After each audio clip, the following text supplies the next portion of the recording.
to the What Really Happened radio show. The history of the government hopes you never learn. Here is your host, Michael Rivero. And aloha, America. Welcome to our show. It's Thursday, September 5th, 2013. Sure happy it's Thursday. Sure happy it's Thursday. Sure happy it's Thursday. We got a lot of stuff to talk about today. Syria, again, dominating our news and discussion, but we're going to get into some other subjects as well.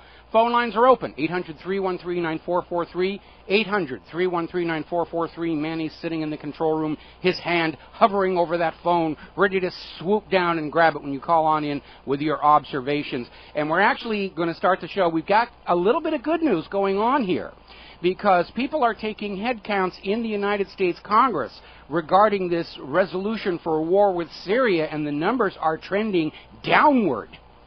We were talking yesterday about one congressman saying that in the House it was down by 22. It's now actually considerably worse. The trend is my friend. Latest head count is 199 members of the House of Representatives have decided they're not going to vote for the resolution. Only 49 are saying yes, they're going to vote for it or likely vote. They're not even all that sure about that. So it's yes for war, 49, no for war, 199. But the fat lady hasn't sung on this because there are enough undecideds to still tip the House into voting for war. And they're already talking about delaying the House vote an additional week. This will give John Kerry and Boehner and Nancy Pelosi and all these other people time to go in there and say, you've got to vote for this, you've got to vote for this. You know, my reputation, the president's reputation's riding on this thing. AIPAC will be in there offering all kinds of bribes and support for re-election. The military-industrial complex lobbyists will be in there saying, come on, we got to do this. Federal Reserve and Wall Street will be in there saying, look, if you vote for this war, we can abandon that whole debt ceiling thing that's coming up in October and say, of course, we have to raise the debt ceiling and borrow more money to pay for this war. And, of course, it's time for the NSA to call up all those undecideds and start playing those recordings they made of those members of Congress' late-night phone calls to Fifi's phone fantasies to sort of persuade them about the wisdom and prudence of sending this nation into another war. Now, the big shock for me is because yesterday, remember, I was saying, forget about the Senate. That's going to go slam dunk. They're all very rich. They've got their money in the defense contractors. The big surprise there is right now it's split evenly. 23 voting for war, 23 against. The rest are still saying they're undecided. So it's time for you to get out there and start going after your senators as well. Now, I'm finding out that basically phone calls from outside the state of the senators or outside the district of the representatives are just being ignored completely. So you need to focus on your own representatives and your own state senators and what you can do. And write this down because you're going to be sharing it with all your friends and neighbors. You can call 202-224-3121. That's the Capitol switchboard in Washington, D.C., and you can simply ask to speak to your 2 senators and your 1 congressman. Or you can go to congress.org and you can find their contact forms. But focus on your own direct representatives because they're already just throwing everything away that comes in from outside their state or outside their district. Right now, latest tally at the Capitol Hill switchboard is the calls are coming in roughly 500-1 against war with Syria. We need to make it 1,000-1 or 10,000-1 and get that message out there. And remember, say that your vote for that particular person in the next election will be solely decided on their vote regarding Syria. Now, apparently, we have a Democratic congressman, Alan Grayson, who is rallying opposition to the war and trying to basically counter the pressure that's coming down from Nancy Pelosi and John Boehner. Now, Nancy Pelosi and John Boehner have publicly stated this will be a conscience vote. In other words, they're trying to say that however Congress votes, it's because that's what they think is best and no pressure is being applied to the Congress to sway their vote. And if you believe that, when I have some of Saddam's nuclear weapons to sell you. But Alan Grayson is standing up. And so if you're in Florida or you're in his district, you need to show your support for him, say nice things about him. And it's not just calling the people voting for the war and saying bad things about him. You need to also contact those senators and congressmen who are against the war in Syria and voice your support for their decision. because they're getting a lot of pressure. AIPAC is pulling out all the stops. They're trying to prove they're still in control of the U.S. government. I mean, the issues here actually go way, way beyond the war in Syria. You have all these institutions and lobbying groups and so forth that have grown up inside Washington, D.C., absolutely convinced that they have the reins of power. And if when this Syrian war resolution goes down to defeat, it's going to send a message. AIPAC isn't in control of the Congress anymore. We, the people, are, which is what it's supposed to be. The corporate media are still out there trying to push this Syria war as hard as they can, not because they care about Syria or the Syrian people. They are desperate to prove they can still control the minds of America, that they can reach through those radios and TVs and newspapers and get you to buy the latest fashion statement, the latest gadget, the latest policy, the latest tax, the latest candidate, and the latest war. And if this Syria war crumbles, then all their financial supporters who pour all that money into these corporate media outlets so they can afford to pay these million-dollar salaries to their top talking heads and their top commentators and authors and editors, that's all going to go away. And they're going to be running on the same kind of budget that we have over here at the Republic Broadcasting Network, where we have our handout for you saying we need a few pennies, please, just to keep going another day.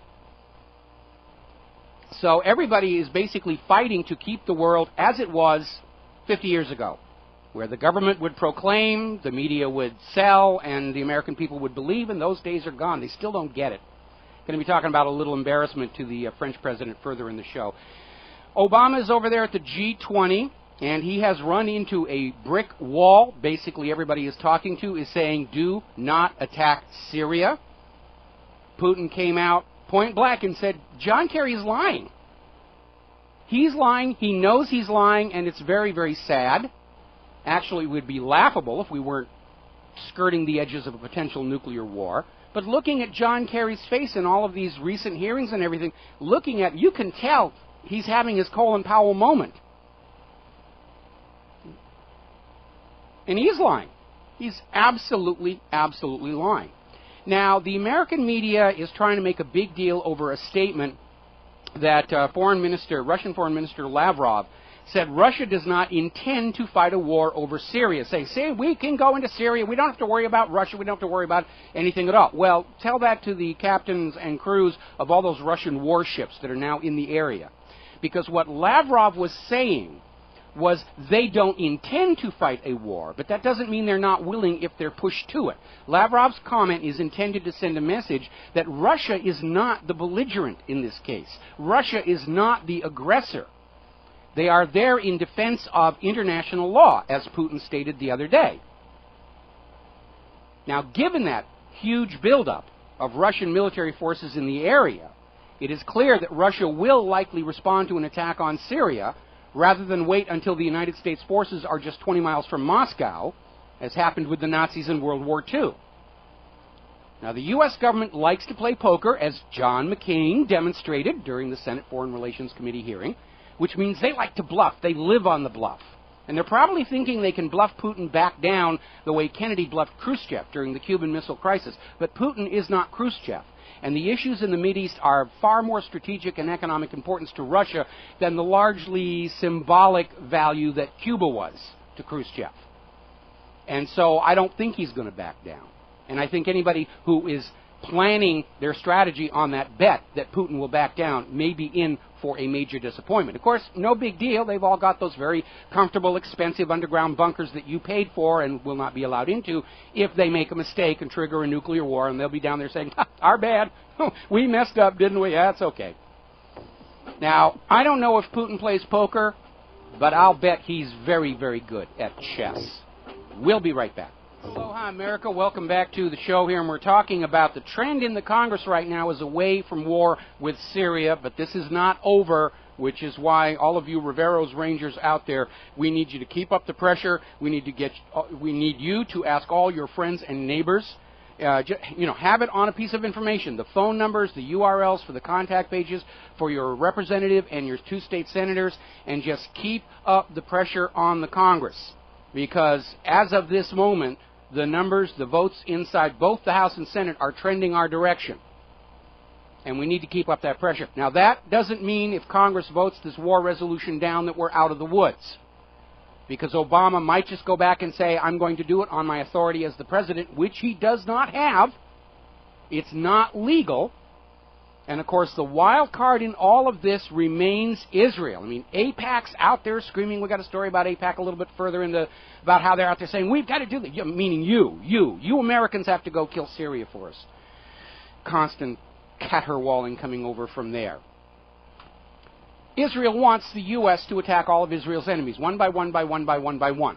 Last Tuesday, Israel appears to have tried to spook Assad into an overt military attack on the U.S. forces by firing what they're calling test missiles towards Israel. And Russia detected them, called them on it, and fortunately Assad didn't fall for the trick. Because by this time in history, we all know this is what Israel does. Israel lives by the dirty trick. And I am expecting Israel to try a USS Liberty-style attack on those U.S. warships. Sneak up to the coast of Syria in one of their Dolphin-class submarines and flip off a torpedo or a cruise missile at the U.S. warships and say, ooh, look, Syria's shooting at you, and Iran gave them the weapons. Because that's what they did with the USS Liberty. Tried to sink it, frame Egypt for it. I'm convinced that Israel was behind the attack on the USS Cole, blaming Yemen for it. Because that's how Israel operates. Levant affair, blowing up British and American assets inside Egypt, planting evidence to frame Egyptian Muslims. And they will try it again. And there's always a danger that, like the Levant affair and the USS Liberty, they're going to botch it. They're going to botch it and stand exposed to the world as being this dirty trickster who loves to play let's you and him fight. Russia just deployed one of their most sophisticated surveillance ships to the region. And I have no doubt whatsoever that Putin is having all of Russia's intelligence surveillance equipment watching that area, looking for another Israeli dirty trick like they tried last Tuesday. We might actually see a situation where we've got the Russian fleet sitting next to the American fleet, and the Russians call over to the Americans and say, hey, we're detecting an unidentified submarine near you. You might want to take a look at bearings such and such, range such and such, because we think they might be coming to attack you. To warn them off. Now, in the discussions at the G20, Vladimir Putin is, in fact, issuing very veiled warnings that, yes, Russia is willing to militarily escalate the situation if the U.S. provokes it. He says, we have our plans, very kind of, in fact, here's his direct quote. We have our ideas about what we will do and how we will do it in case this situation develops toward the use of force or otherwise. We have our plans. He's still sending a very clear diplomatic message. This far and no farther shall you come. Now, China is now officially backing Russia on the Syria situation and is warning the United States that military action will have a negative impact on the global economy. And what that means is China is issuing a threat that if the U.S. attacks Syria, China will just eat the financial loss and dump what's left of their U.S. treasuries on the market at rock-bottom prices and just crash the system. All these other nations are sending very clear messages to the United States, go no further. We're going to grab a phone call here. Edward in New Jersey, aloha. Welcome to the show. What's on your mind? Hey, how you doing? Name's Edward. I'm actually right now from Clifton, New Jersey. I'm just calling on behalf of, about Syria. Want to explain of a situation that just happened to me. So I'm right now currently in college, go to Passaic County Community College in Patterson, New Jersey. So I'm just there in campus and I see two Army recruiters and they come up to me and they just hand me a flyer saying, hey, you want to join the Army? I told them, I was like, no. And they were like, oh, why not? I told them, that's not me. So the guy's there, he's like, oh, why not? It's not you. He's like, you should join. He was just going on telling me why I should join. I told him, okay. I was like, I joined, but first tell me the financial aspect of the war, of this war. And this guy literally just looks back and didn't know exactly what to say. He was just coming up with different types of things. That he tells me about a story of in a different country where a cop shot some guy, or a guy shot a cop, and they just left the body there, and the people didn't care. So I'm just there, and I looked at him, and I'm just laughing. And I told him, I was like, that still did not answer my question. Could you answer my question? And the guy still didn't know. He was just mumbling and didn't know exactly what to do. Well, no, they really don't. Those recruiters, they're basically salesmen. They're selling military enlistment instead of vacuum cleaners. And so forth. And, you know, the military is already very insulated from the rest of the world. A lot of the independent media websites are blocked on all military bases, including my own. And so they actually don't know the answers to those questions because they've never been exposed to those questions. They're just there promoting what they've been taught to believe about how, you know, the United States Army, the sweetest smelling army in the world, and we're good, they're bad, and that's all you need to think about. But the problem, of course, is... 100% complete with you on that page. It's funny because I'm just there, and, like, there's a bunch of people around me, and they're just standing there, and he just didn't know how to react. And after I told him the question, and I showed him a picture, actually, of some Navy. I don't know if you've seen it, but I seen it up on Facebook, Instagram. There was a picture of a Marine holding up a post, like a card saying, "I did not join the U.S. Navy to fight the Syrian Civil War." That's gone viral. There's now hundreds and hundreds of serving military who've done exactly the same thing. Yes. So I showed him that. I thought, can you give me your opinion on this? And he just looked at it, and he's like, oh, well, he's like, some people have their opinions, and, you know, but I looked at him, and I laughed at him. I told him, I was like, that did not answer my question, gave him back his flies. I was like, thanks, but no thanks, and I walked away. And a few minutes, I'm getting, like, my ID for my school, and I see them walking around. I gave them a little attitude, yeah, but doesn't matter. I go back to the same place where they were. They packed up everything and left. Like, they looked embarrassed. Like, people around them were just staring. Oh, that's good. That's good. Put them on the spot. Yeah, put them on the spot like that. Listen, thank you, Edward. I'm going to let you go because we're almost up on a commercial break. But, you know, every time I see one of these recruiters around here, the first thing I want to ask is, you're already in the military. If you think this war with Syria, Iran, Iraq, whoever, is good, is such a good idea, why are you here trying to talk me into going over there? Why aren't you there fighting this war that you think is such a really great idea? And, of course, they're not talking to me because I'm obviously way too old to be serving in combat. But there is another aspect to keep in mind.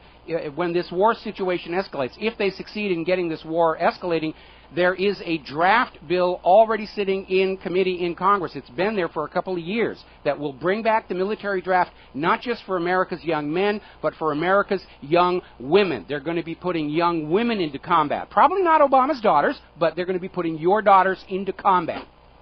So we have to stop this right now. We're down to the wire. Back after these commercials.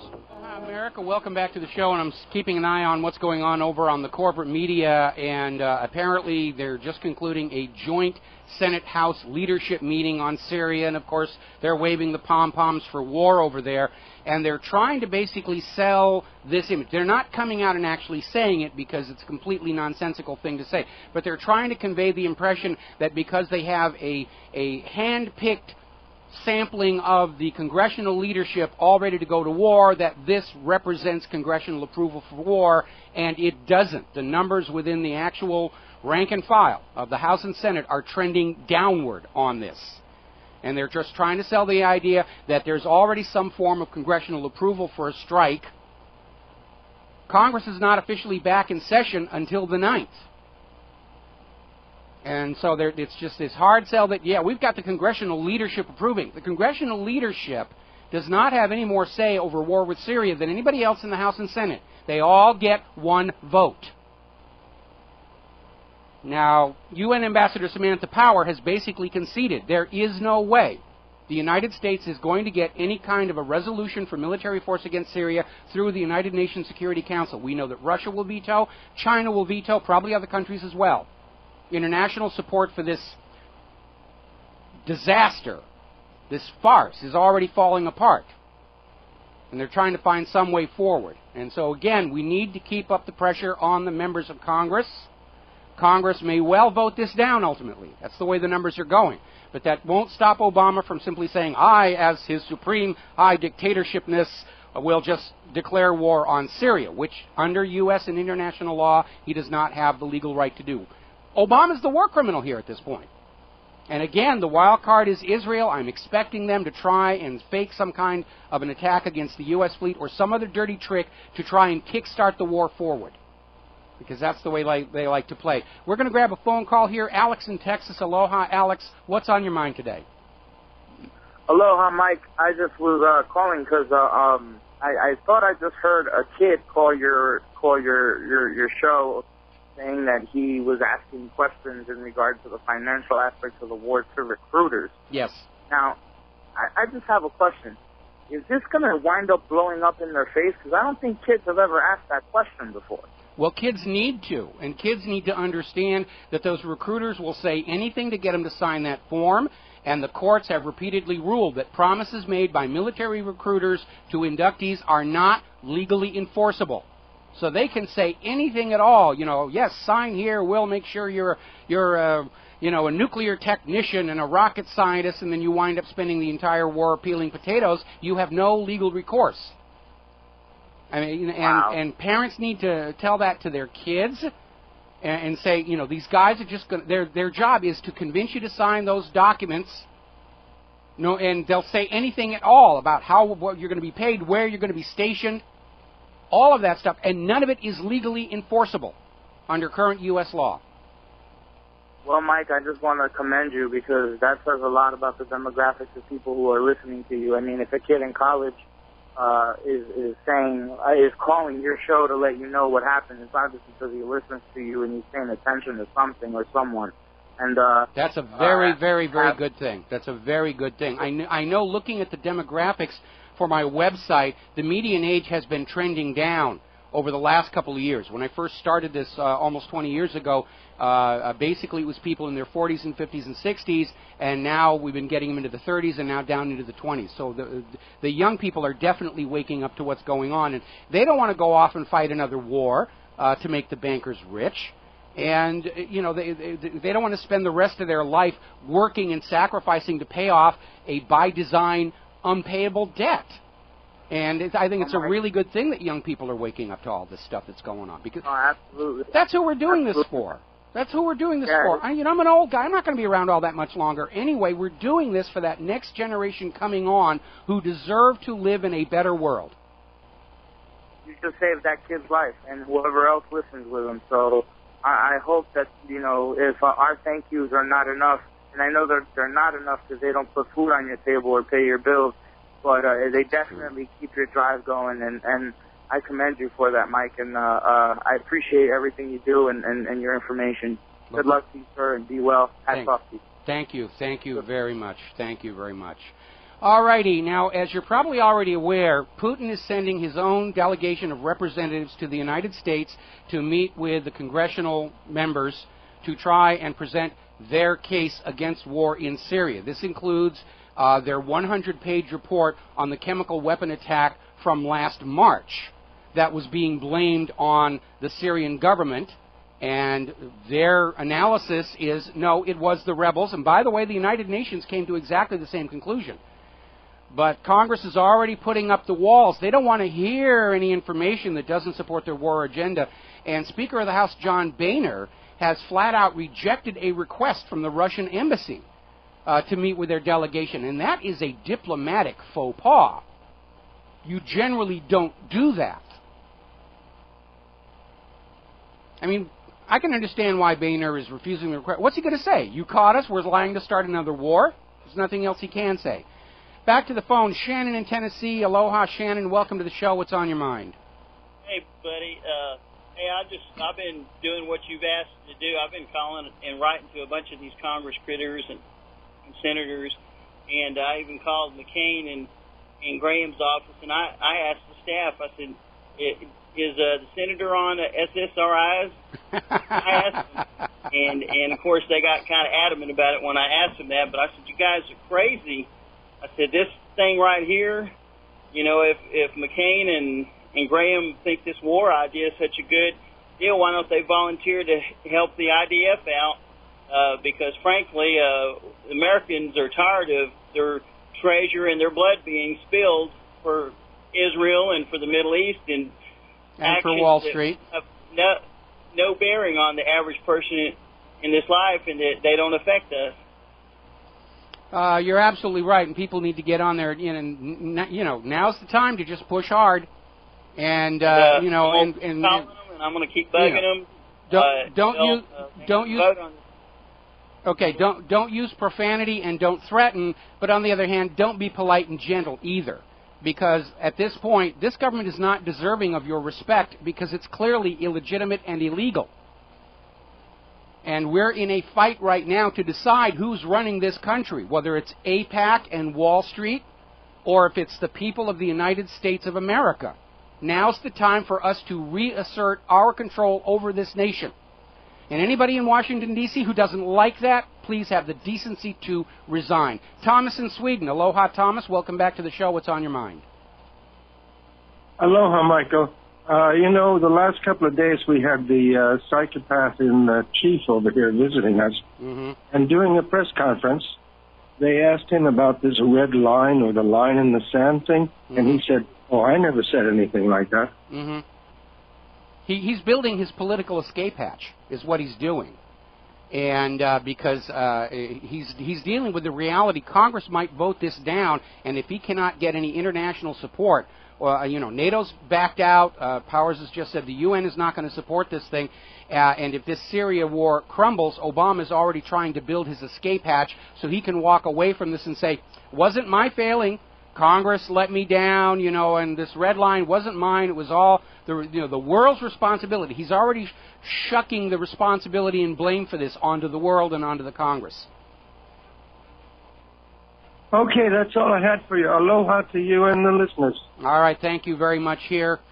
Now, as I mentioned, what the Russians are bringing to Washington, D.C., and what they brought to the G20 is their report on the March 19th chemical attack in Syria, which was blamed on Assad's regime. And then, of course, that crumbled when the United Nations came out and said, no, this was done by the rebels. And Russia came to exactly the same conclusion. They have a 100-page report with scientific analysis that they're presenting to the G20 and to Congress to basically hammer this whole point home. Now, we're hearing from within Turkey itself. Former member of the city council in the Turkish province of Hatay said that the chemical weapons used in last month's attack in Syria were sent from Turkey into Syria to the rebels. And we're getting that from multiple sources. Guys, even on video there. Now, here's an interesting story from Washington'sBlog.com about a chemical weapons expert named Jean-Pascal Zanders, and he makes a very important point. There is no chain of custody regarding the samples that John Kerry says they tested and found positive for sarin. There's no documentation who gave them the samples or where they came from. We'll be right back. Aloha, America. Welcome back to the show. And we're going to just take a minute here to remind you all that Republic Broadcasting is in the middle of a new fundraising drive. And I hate to ask you for money, and I know you hate to be asked for money, but we're in the big fight right now to keep these wars from coalescing into an all-out global World War III, which will inevitably include the use of nuclear weapons here. And we need your help. We are not getting huge checks from large advertisers that are still supporting the corporate media to sell the wars they think they're going to make money on. We don't get any money coming in from Wall Street or Monsanto or any of those large corporations. We don't get donations from shadowy non-governmental organizations that have strings attached. We rely entirely on your help here, and we're going to play another one of the messages recorded by the supporters of Republic Broadcasting and getting the word out. Okay, we're going to play this tape from Gerald Celente. Hi, this is Gerald Celente, publisher of the Trends Journal and director of the Trends Research Institute. I enjoy being on with John Stadtmiller every month because I believe in what RBN is doing.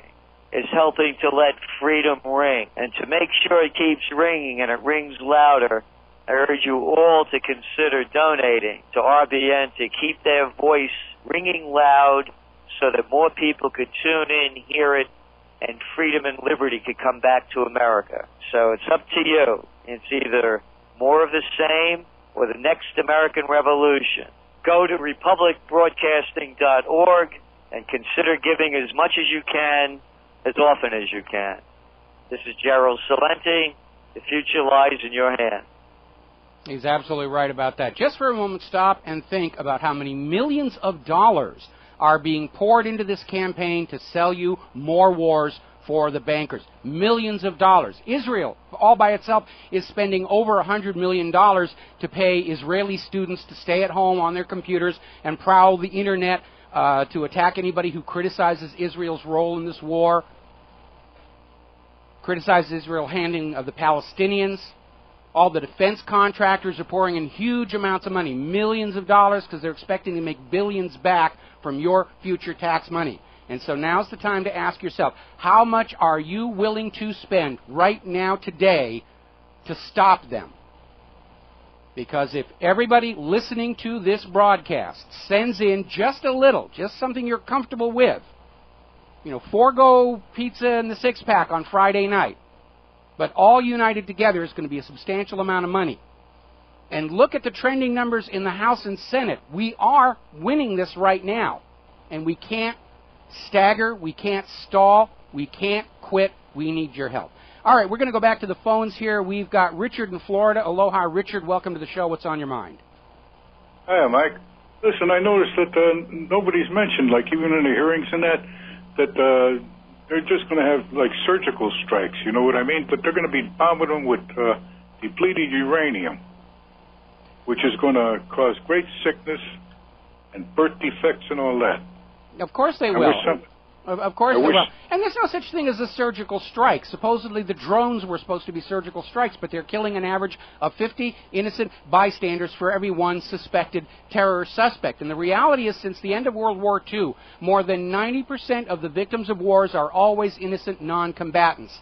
This surgical strike is a great soundbite for the government to be using to try and erase the guilt for what we're doing across the face of the world, but it isn't real. It is not real. No, the thing I'm trying to point out is that depleted uranium, you know, as much as they've suffered already, nobody's bothered them yet with depleted uranium, and then it causes sicknesses later on, lasts for many years, and many generations have birth defects. The half-life of depleted uranium is something like 4 billion years. It's the gift that keeps on giving. Yeah. Okay? Yeah. Okay, thank you, Mike. All right, we're going to switch over to Chris in North Carolina. Aloha, Chris. Welcome to the show. What's on your mind today? Hey, thanks, Mike. First, I want to thank you for a well-thought-out and great presentation that you give every day. And I wanted to say, if Mrs. Phyllis Schlafly's listening, I liked Howard Zinn. Anyway, I heard a couple. I was listening to another alternative radio show last night, and like this one, they have at the top of the hour, they have a let's just call it a headline news. It's supposed to be the biggest news in the day, 5 minutes of the biggest news of the day. I heard two warning signs in there. One was they caught another war Nazi in India, and the other one was that somebody did a survey, and it seems that Jews are more generous than Gentiles, and they give more donations than Gentiles. This is in a 5-minute segment that's supposed to be all the news you need to know for the day. And they must have gotten to, I know the neocons have been kind of talking sensibly lately, like Rush Limbaugh and Sean Hannity and stuff.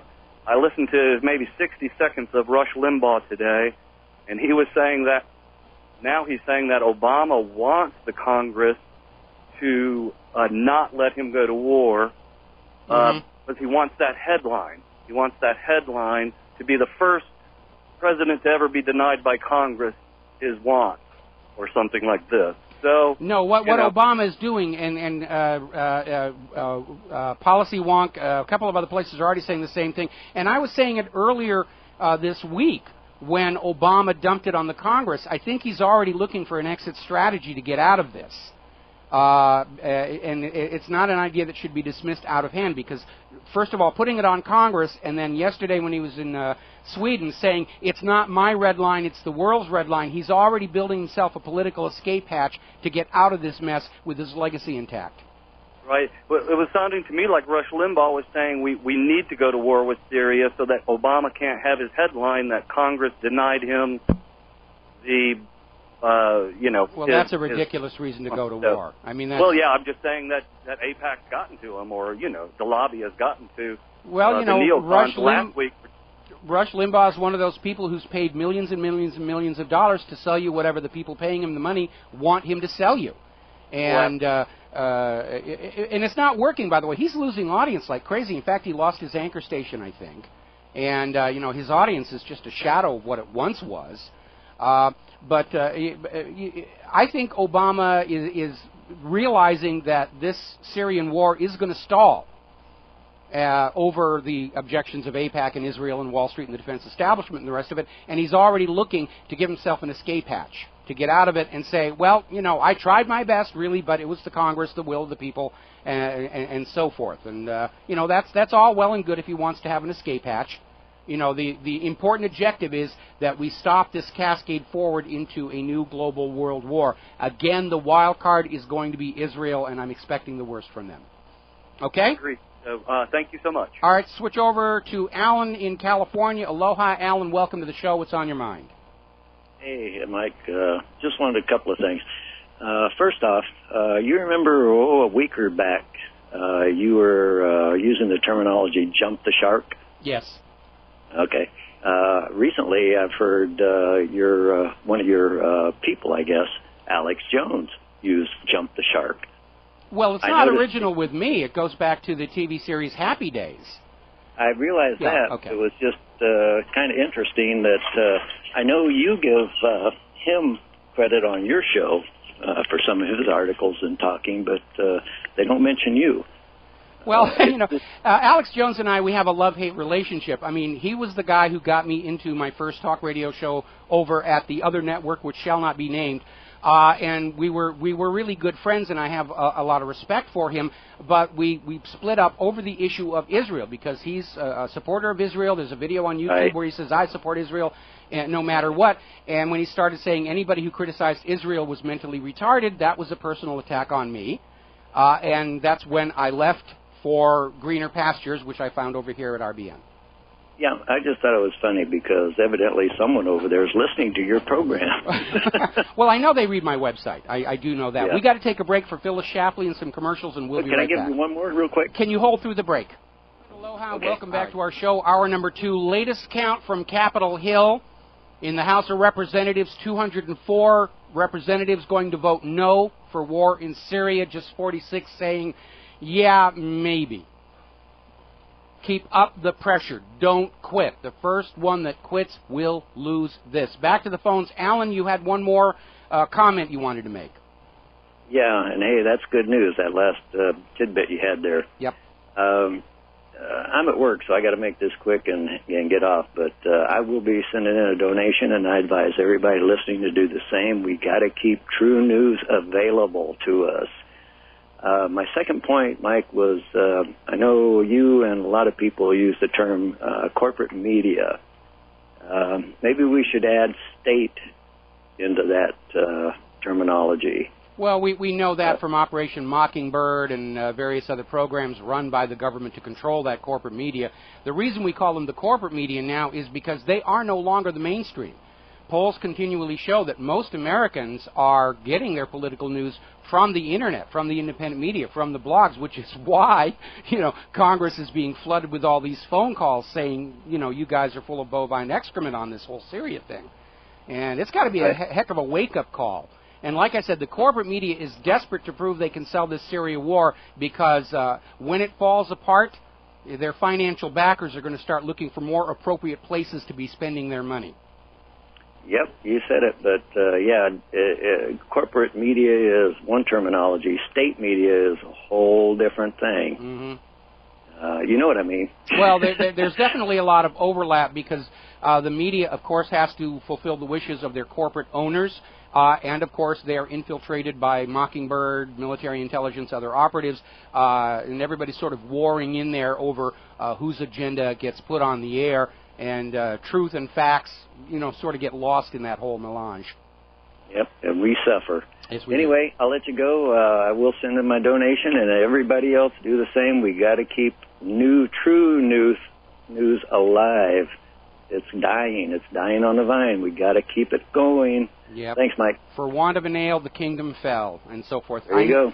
I know we got a bunch of callers waiting on the line, but I want to go back to a story that I mentioned before and didn't get back to in the phone calls, and it has to do with a top chemical weapons expert named Jean-Pascal Zanders, who has, in an interview over at Washington's blog, made a very good point. There's no chain of evidence for the samples John Kerry is waving around and saying these tested positive for sarin. We don't know where they came from or who provided them. Maybe that Israeli delegation that went to Washington, D.C. the day before Kerry got up and said, we've got new proof that Assad did it. Maybe they provided the information. And we know fraudulent evidence is part and parcel of U.S. war plans. Remember how the United States got Saudi Arabia to sign on to the first war against Iraq. They presented satellite photos showing all this Iraqi armor and artillery and soldiers lined up on the Saudi border ready to pour across, and then reporters at a newspaper down in Florida spent their own money to go to one of those commercial Earth surveillance satellites and took a photo of the exact same area and saw nothing but empty desert. So yes, the U.S. government fakes evidence, and Jean-Pascal Zanders is raising the point that we have absolutely no way of knowing where John Kerry's samples came from. There's no chain of evidence, and that's why we need to remember that this is why the UN inspectors go in and take their own samples, because they know that all along the way somebody could say, oh, we've got this, and it proves this. Remember when Bill Clinton launched those cruise missiles against that aspirin factory in Sudan, and they claimed that they had soil samples that proved they were manufacturing chemical weapons there, and then after the carnage was all over and the U.S. taxpayer had to pay to rebuild this aspirin factory, photos showed it was in a completely paved over area. There wasn't any place to take soil samples from except a flower box out front. And by the way, the test for chemical weapons will show a false positive in the presence of very common plant insecticides, rose dust. So Zanders has raised an important point. We have no idea where Kerry got those samples. Maybe they just took some blood samples from a White House intern, sent it down to USAMRIID, said put some sarin on it and sent it back. We don't know. All right, back to the phones here. John in Barbados. Aloha, John. Welcome to the show. What's on your mind? Hi, Michael. You're on song today, my boy. Thank you. Keep it up. Yeah, what I want to say is, from my perspective, is that the Russians seem to be holding the aces. They have the North Stream, the South Stream, and the Midstream oil and gas pipelines into Europe. They are within a stone's throw from the Azerbaijan pipeline from the Caspian to Turkey, just skirting Iran and Armenia. At any time, they could start squeezing those lines off and put some real pressure. I hope this is one of the plans that Putin says he's got, is to turn those pipelines down. And just as we're coming into the Northern Hemisphere winter, and I'm sure that will clarify many minds. Yeah, again, we have a political structure in Washington, D.C. that likes to play poker, bluff and bluster and hidden hands, and Putin's a chess player. He has just been making one brilliant move after the other. The renegotiation of Cyprus debt in exchange for declaring Cyprus's airfields off limits for an airstrike against Syria is a good example. The U.S. is out there making war. Russia's been making deals with everybody. China's making deals with everybody. They're seeking peace through commerce, and that's the way to do it. But it doesn't work when you have a United States whose political and economic structure grew fat and lazy off of Bretton Woods and Wall Street casino games, and they've forgotten how to manufacture products that anybody wants to buy. They've destroyed our agricultural exports with this horrible GMO experiment, and the U.S. doesn't have anything left to play with in the context of peace through commerce, because we don't have anything anybody wants to buy. Our trade deficit just hit a new record. all-time records against Europe and China. And that's why it's so incredibly dangerous here. Well, it seems to me that was a brilliant move in Cyprus, yes, offering to fund some of their debt, and I believe it was also a nudge, nudge, wink, wink. Can you allow us a base there very shortly? They'll probably get it too. They'll probably get it too. I think they will, yes. And Syria's already talking about joining the BRICS nations, who have just funded their international trade currency, which will not go through the dollar. And again, this is one of the reasons why I think Washington, D.C. are all on these SSRIs, because they're not thinking clearly. They're still thinking, height of the Cold War, if we wag our nuclear bombs at people, they'll just throw their wealth at us. That's not going to work any longer.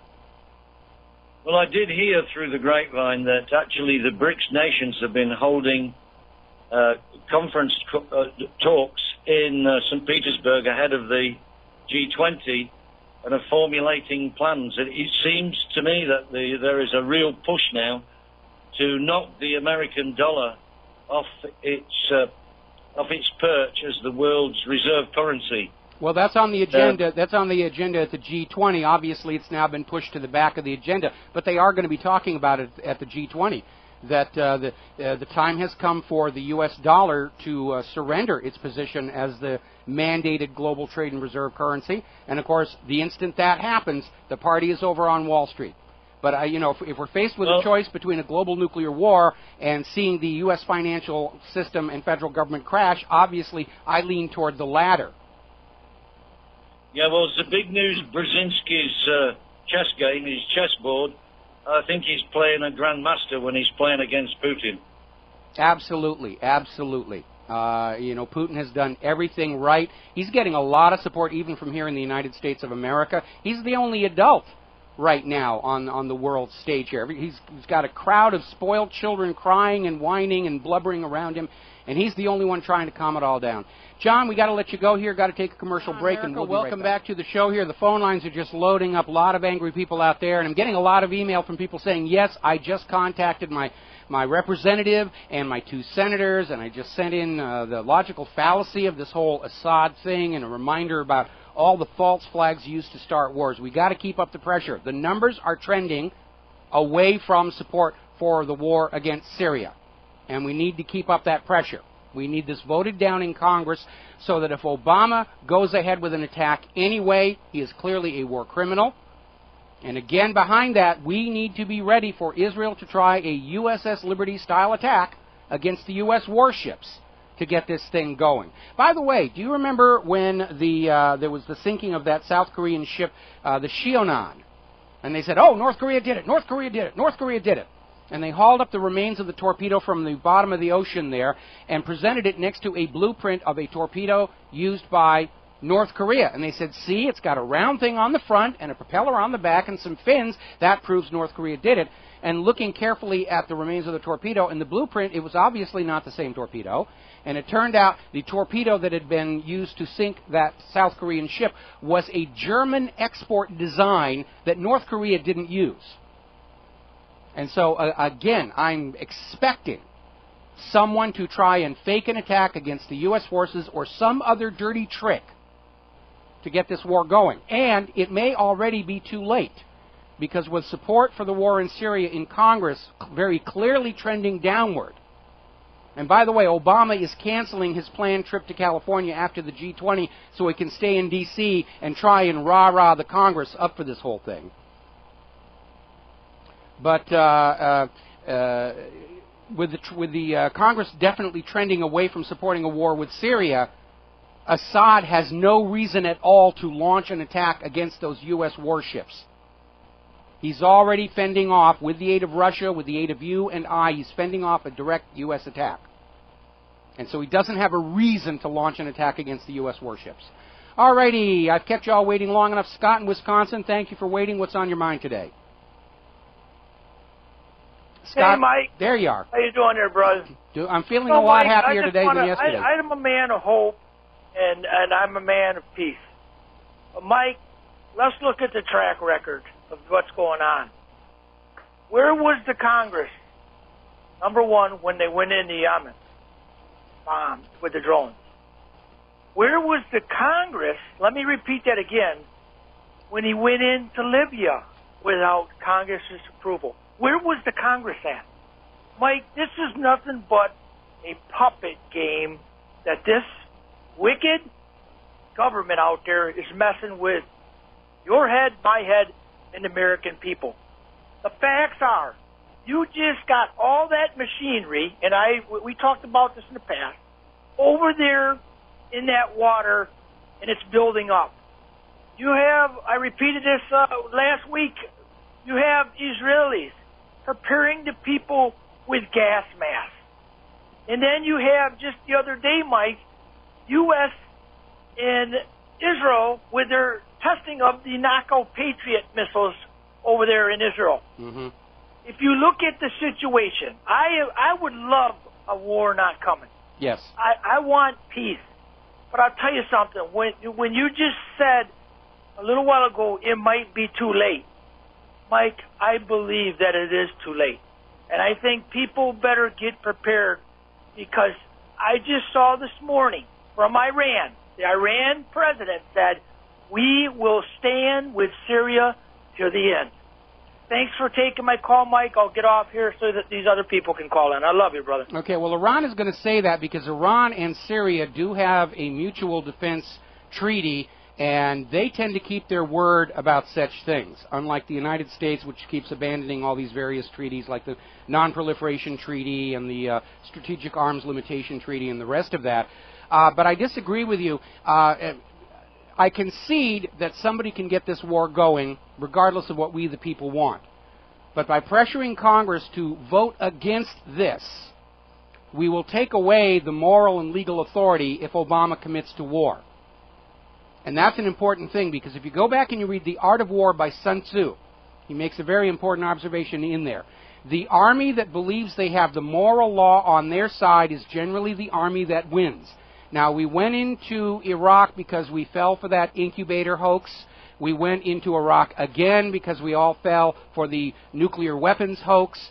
We went into Libya because of, again, oh, they're terrorists and stuff. But you know something? With each time the United States has cried wolf, wolf, wolf, wolf, or Netanyahu cries nuclear duck, nuclear duck, nuclear duck, the American people are now awake and realizing that they have been lied to on an epic, vast scale. And that is the reason for this huge outcry across the country. And so they may get this war going. They could still lose it. Because, again, Russia has communicated unequivocally to both Secretaries of State Hillary Clinton and John Kerry. They will come into a war on Syria's side. They will pour in weapons and support and grind the United States down in a war of attrition. Russia has the economic power to do it. The United States does not. And that is just really where we're at here. All right, we're going to switch over to Jerry in Chicago. Aloha, Jerry. Welcome to the show. What's on your mind? Michael, you know, you mentioned something earlier about strategic strikes in Syria. Didn't they pull the same crap with Libya about 2.5 years ago, but they bombed hospitals and apartment buildings and grocery stores and key infrastructure? Is that the kind of surgical strikes? Well, the goal there in Libya was they were getting rid of the state central bank and the gold dinar, and they were imposing a private central bank on Libya. And the best way to kickstart that private central bank is to blow a lot of stuff up, so the Libyan people have to go to that private central bank and borrow a bunch of money at interest to rebuild it. Okay, but I mean, again, Congress, like the last caller just said, the Congress was out on some sort of a break, and Obama simply said that NATO told him that he needed to drop 129 cruise missiles on Libya.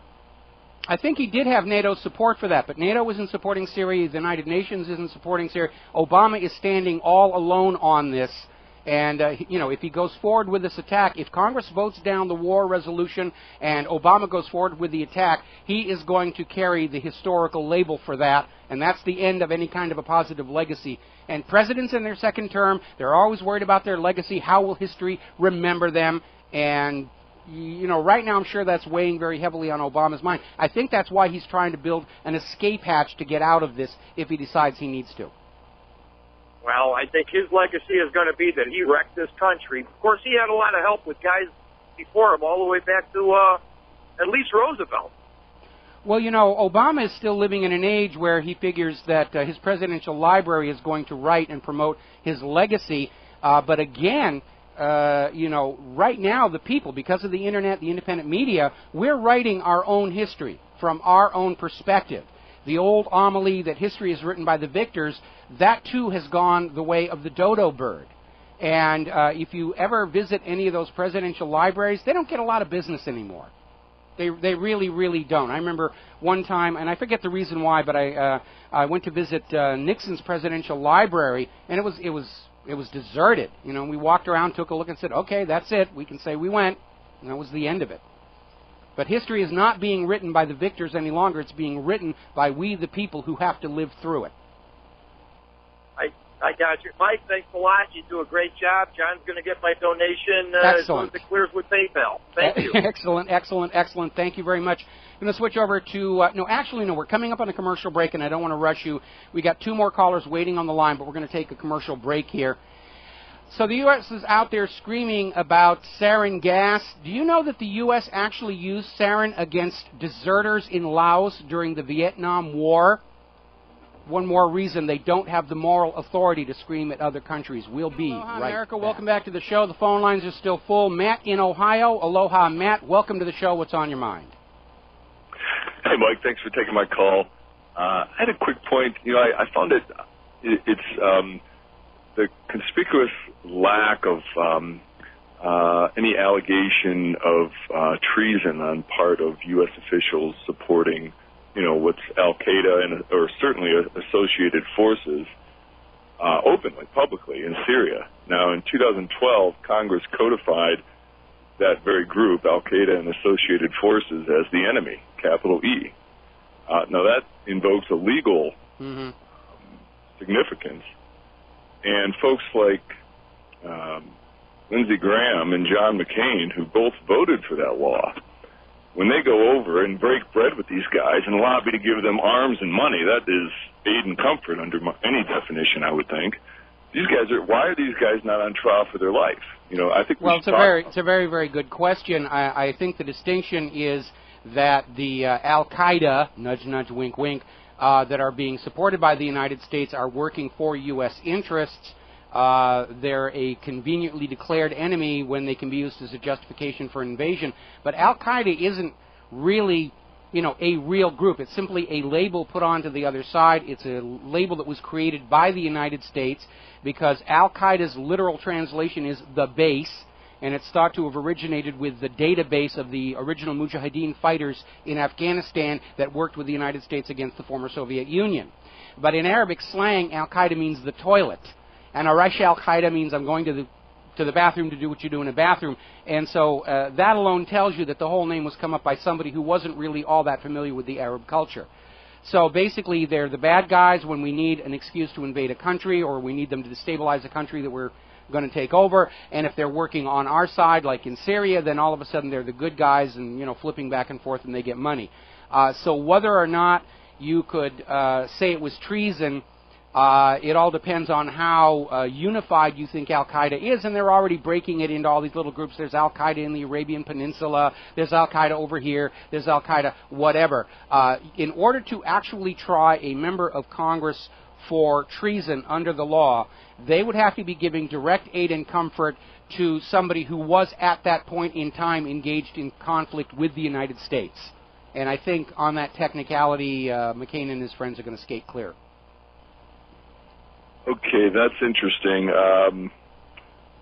Yeah, that would be an interesting one for the prosecutors because, I mean, the definition is very broad. They talk about associated forces, not just Al-Qaeda itself, whatever, to your point, is kind of a nebulous thing, but they go even broader, right? They talk about associated forces, and I think, you know, Al-Nusra certainly would be an associated force, even if you could argue that they're not Al-Qaeda themselves. But even setting that aside, I just think we should talk about the fact of it because the notoriety, that's probably the most notorious crime in our country, really in Western Anglo-American law, right? This actual treason, particularly in the United States where it's intentional. Well, there's another crime. There's another crime that actually is far more germane, and that's the crime of usurpation.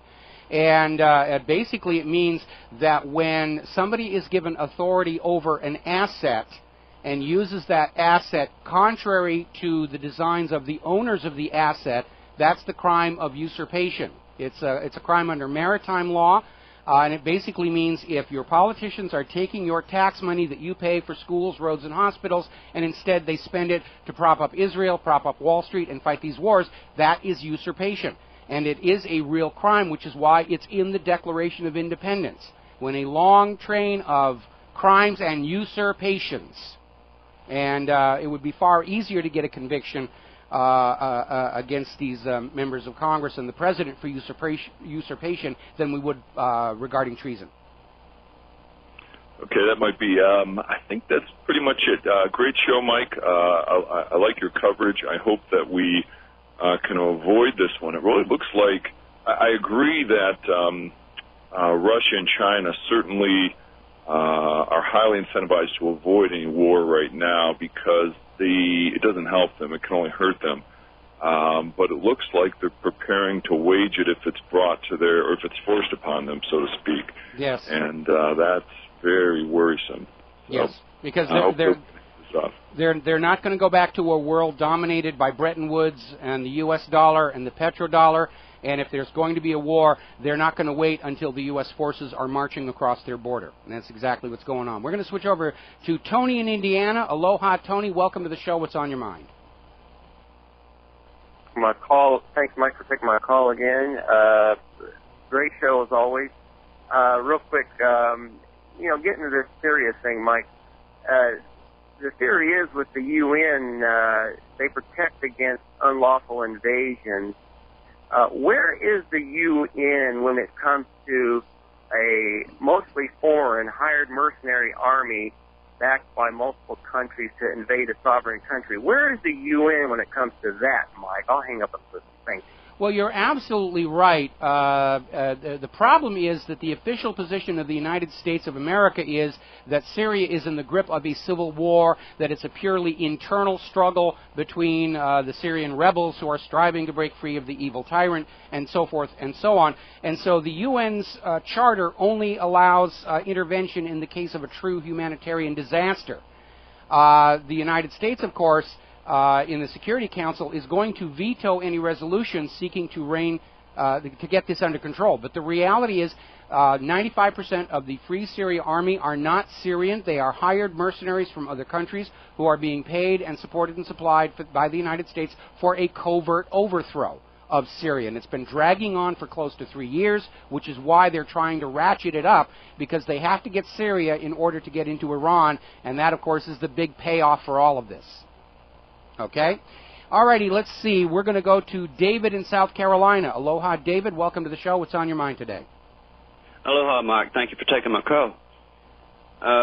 Regarding how they may get us into this war that is 500 to 1 Americans are not supporting, we have precedent for it also. The USS Maine, the Lusitania, the Gulf of Tonkin, and, of course, the failed attack on the USS Liberty, which may be they got ships out there. The Syrians have the Yakounts. However, with Israeli collusion, they could sink the Nimitz, which is probably one of the oldest carriers we have, or one of the destroyers, something that will rile up the public. That'll really get the war drums beating here at home, if nothing else. Well, again, it may not work. I mean, this whole push for war in Syria is based on a replay of all the old things that used to work, and they're not working anymore. Claiming that Assad had used gas against his own people. They actually, in Washington, D.C., thought that was going to work with the American people.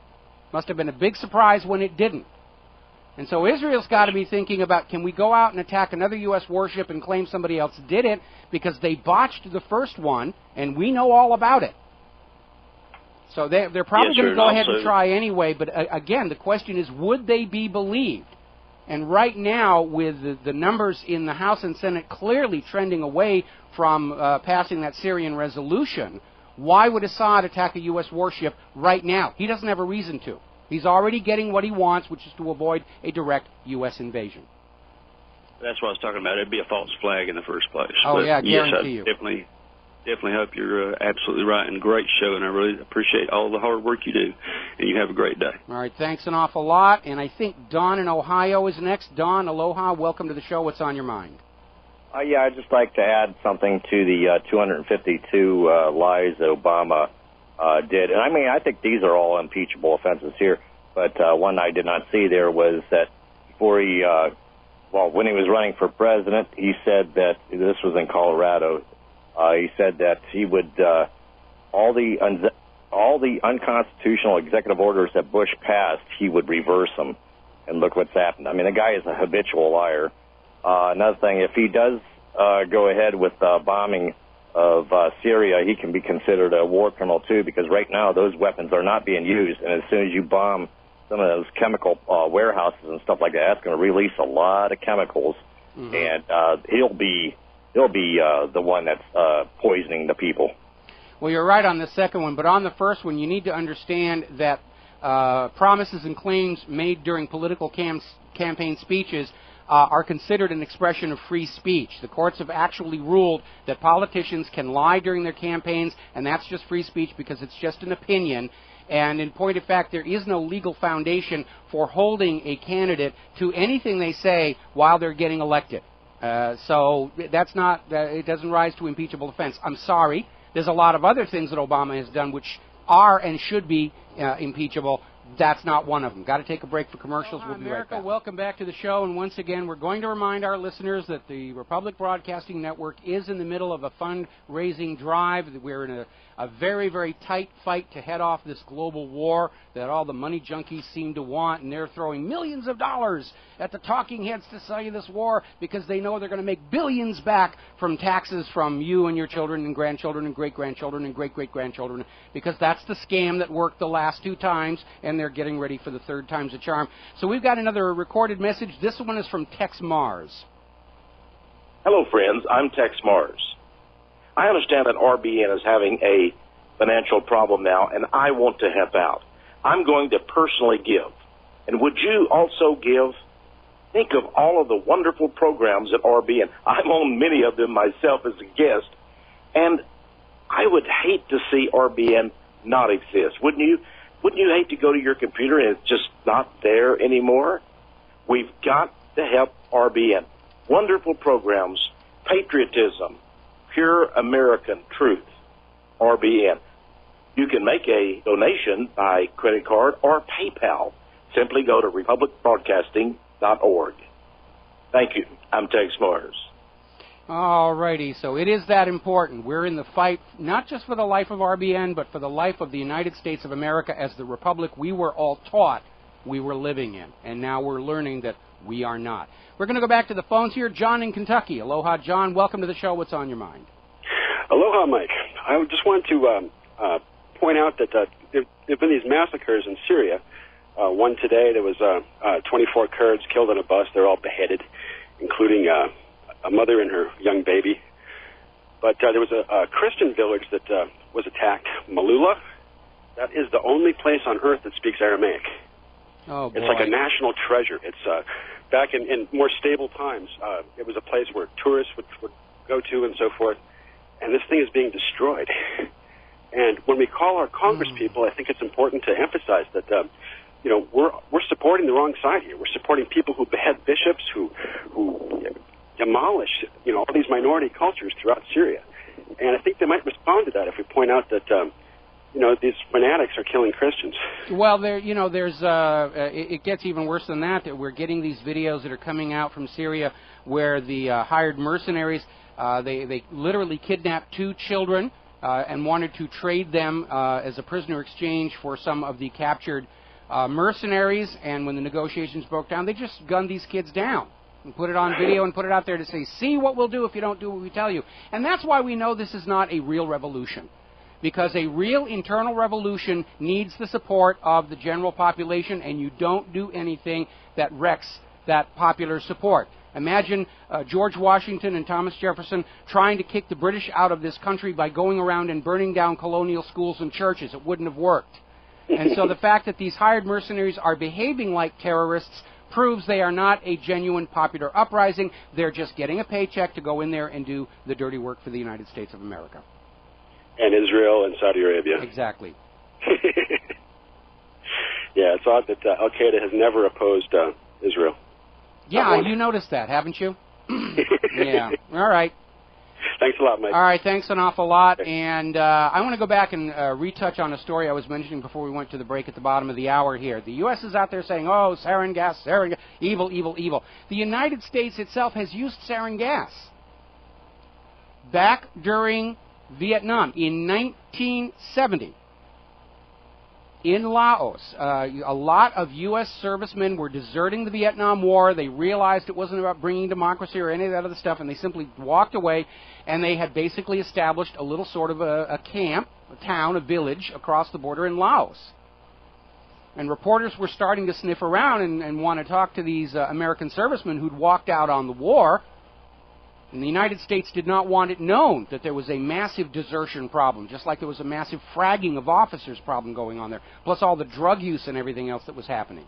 And so the United States went in, and they dumped sarin gas on this encampment of U.S. servicemen who had walked away from the war. Both CNN and Time magazine actually ran the story and then retracted it under pressure from the U.S. government, so they knew what was going on. Over at Portendown in 1983, British soldiers were exposed to sarin gas just as an experiment. Let's see what happens. Also happened back apparently 1953, and they actually killed a couple of service soldiers just with this test. Let's just see what happens. Oh, they died. All right, that's good stuff. Complete disregard. Going to grab a phone call here before the top of the hour. Kim in Oklahoma. Aloha, Kim. Welcome to the show. What's on your mind? Hi, Mike. How are you? Doing okay? Well, I've got a question. I think I saw on your website yesterday and another YouTube channel I subscribe to mentioning John Kerry and talking about the Saudi Arabians have volunteered to pay for us to invade Syria. Yeah, remember when they were telling us, remember when they told us? I might have missed it. Remember? And if not, what is your 2 cents? And I'll just get off the phone. Okay, that'll be fine. My 2 cents is, you remember when we were going into Iraq and they promised us that the Iraq oil revenues were going to pay for that war and the reconstruction? This is just a rehash of the same thing, because a lot of people who are calling Congress saying no more war are saying we can't afford it. And so now they're trying to say, well, yeah, of course we can afford it. We're not going to pay for it. So the other nations are going to pay for it. Nonsense. They said the same thing going into Iraq. The oil revenues will pay for it. And they didn't. The oil revenues went to the oil companies. And portions thereof went into the pockets of various members of Congress. You, the American people, will always be made to pay for these wars. The children of you American people will always be the ones to die in these wars. And the benefits and proceeds and wealth from these wars go to those who started the wars. All right, Dwayne in Alberta. Aloha, Dwayne. Welcome to the show. What's on your mind? Hi, Mike. Love your show. What's on your mind? You're on the air. Yeah, what I'm calling about, I think there's a key point here being missed here with regards to the bill that they're going to bring forward to Congress. Okay, so they're looking at 2 aspects of this. One, bombing them. Well, let's, use bombs and kill civilians to, get a message across. The other point here is they're also seriously talking about arming the rebels, which would allow them to achieve the same objective here as if they're going in to bomb. So they're going to destabilize Syria, bring Lebanon in, Iran, the whole works. I think that's kind of being slid under the covers here. Well, basically, they have been arming the rebels all along. In fact, like we said, we're getting all these statements from people up in the Turkish province of Hatay saying that, yes, the U.S. is sending in arms and equipment and chemical weapons to the rebels. The only reason it's in this war resolution is so that they can make it more overt. They don't have to worry about smuggling the arms in through the Benghazi consulate or whatever. They can just now overtly send in the planes and arm them. But again, the original version of this resolution was for limited strikes only, a limited time frame, and no boots on the ground. And the version that was finally passed out of the Senate Foreign Relations Committee basically took those provisions out. And now both Kerry and McCain are saying, yeah, it's going to take boots on the ground. They're already on the corporate media saying it's going to take 75,000 troops to go into Syria and take control of the chemical weapons. So they're already in mission creep here. They're already way past. It's only a limited strike. Will you go for that? All right, we got the permission. We're on for the whole thing. 75,000 troops are going to go in. And so there can't be any gray area here. If they get this resolution, it's all-out war. And again, because they're now realizing they can't lie us into a war with Iran, they're going to use Syria to somehow drag Iran in, fling missiles both directions. They have to go for it all right now. They have to go for the entire completion of the war agenda with this next coming attack. And that's why it is so important that we stay focused, that we stay on those phones, fax machines, emails, letters to our members of Congress. And again, they may go ahead and do the war anyway, but we can deny them the illusion of a moral authority or of a public mandate as they move forward with this in the eyes of the world. We need to tell the rest of the world. We, the people of the United States of America, we don't believe this lie about Assad and chemical weapons. We don't support the war. The government of the United States has gone completely rogue and is not listening to us anymore. They're listening to AIPAC and Israel and Wall Street and the military-industrial complex. Got to take a break for Phyllis Schlafly and some commercials, and we will be right back. America, welcome back to the show here. We're going to grab a phone call. Kyle in Philadelphia. Aloha, Kyle. Welcome to the show. What's on your mind? Hey, Michael. I don't think that the importance of Syria can be overstated or understated. It is Obama's the corrupt government. This is their Waterloo, and if they succeed and they go ahead and they bomb and put troops on the ground, it is of the utmost importance that the world knows and everybody outside of America knows that this is not working with the approval of the American people. I agree. I don't think there's much that can be done to stop them at this point. I think they know that if they back down or they don't go through with it, then they will not get anything else done.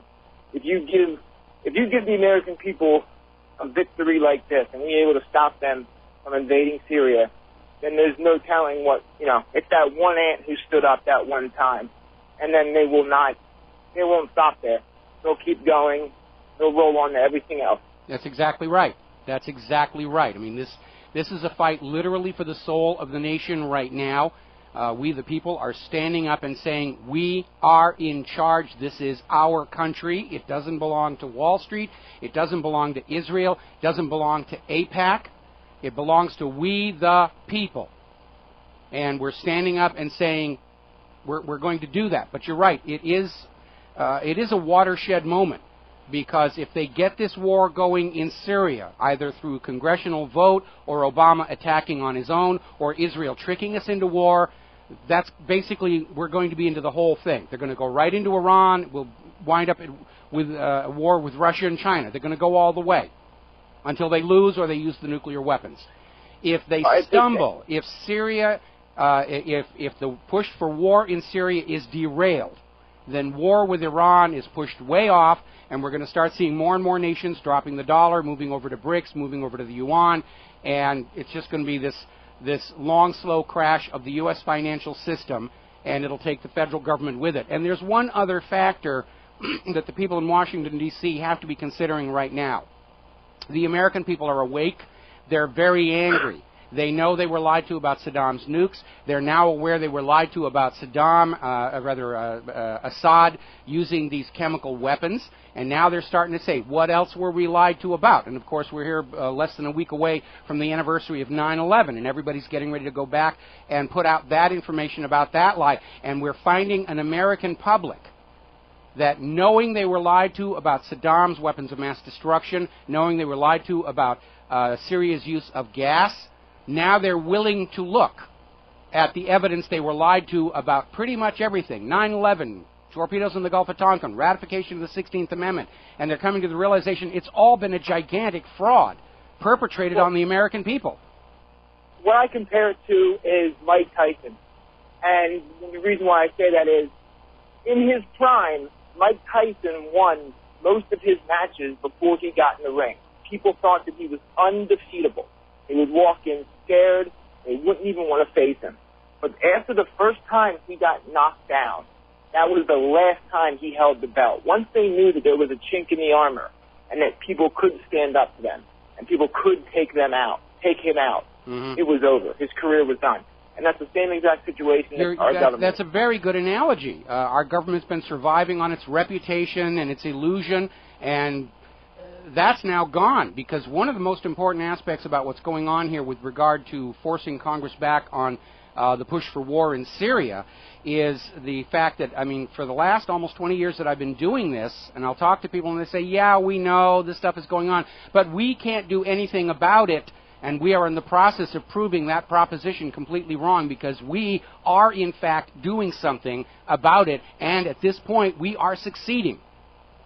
And we need to take that success to this point and allow it to energize us and revitalize us to say, yes, we can, sorry, Barack, we can take back control of our country. We can take it away from the military-industrial complex. We can take it back from the Wall Street money junkies. We can take it back from AIPAC. We can take it back from all these Congress critters who think that we only exist to make them rich and powerful. We can. We're doing it right now. And we've got a good start, and we must keep going. All right, Michael, I'll let you go. Have a good day. All right, thanks an awful lot. Yeah, this is a very historic moment we are living through right now. Absolutely historic. And we don't know which way it's going to go, but we know something's going to change dramatically. All righty, let's see now. As I mentioned earlier in the show, Russia is sending more assets to their fleet in the eastern Mediterranean. They're sending one of their most sensitive intelligence gathering ships, the SSV-201 Pryazov. Yeah, my Russian is terrible here. It is a very sophisticated intelligence gathering ship, and it is there on station to watch for military actions against Damascus, which means it's also going to be in a position to detect if Israel tries another false flag stunt, like they did on Tuesday. So another chess piece moves into position by Vlad Putin here. Let's see. Even the New York Times is starting to acknowledge the fact that this so-called Free Syria Army that the U.S. is pledging all this support for are really a bunch of criminals and extremists. They started fighting amongst themselves about 2 months ago. They don't really have a unified governing body that could be considered a replacement government for Assad. It's just all these warring warlord factions that are fighting each other, which means if Assad goes, Syria will simply deteriorate into this constant fighting among the warlords, like happened in Mogadishu and is happening today in Libya. Now, as we talked about earlier in the show, we're seeing more and more articles that are basically being fueled by rumors from within Washington, D.C. that Obama is actually looking for a way out of this mess, and that he may actually want Congress to vote down the Syrian resolution so he can sort of back out from it gracefully and say, hey, I really wanted to do the right thing, and I don't know that Obama is going to use his escape hatch yet, but I definitely see him as having one prepared to use if he decides he needs to. And the two things that led me to think of that was, first of all, moving the decision to go to war over to Congress to dump the blame for whatever happens on them, and his comment over in Sweden that it isn't his red line. He never said the red line. It was the world's red line. So he's already delinking himself personally from all this stuff going on. If it works out well, he'll take credit for it. If it works out badly, he's already got his escape hatch and his parachute ready to go. And again, and I'm going to keep hitting this point as hard as I can, the wild card is Israel. They want the U.S. to get into this war against Syria and Iran.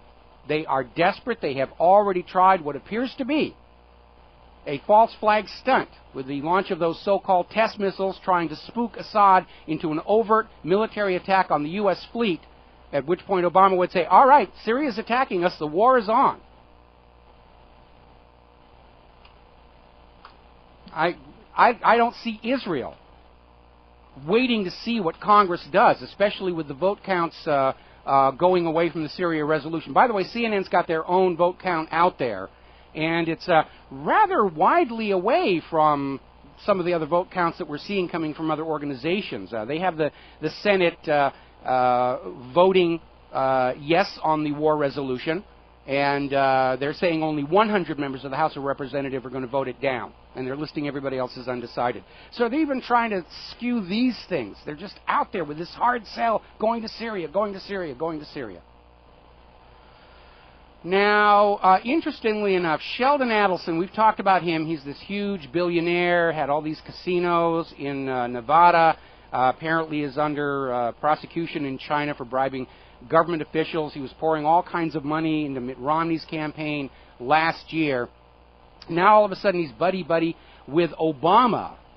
Because all these various Jewish groups, they want the war with Syria, and they're all saying, yes, Obama, we didn't support you in the election, but we're supporting you as you march off to war. My comment about this when we come back. Aloha, America. Welcome back to the show. We're going to go to the phones. Tom in New York. Aloha, Tom. What's on your mind today?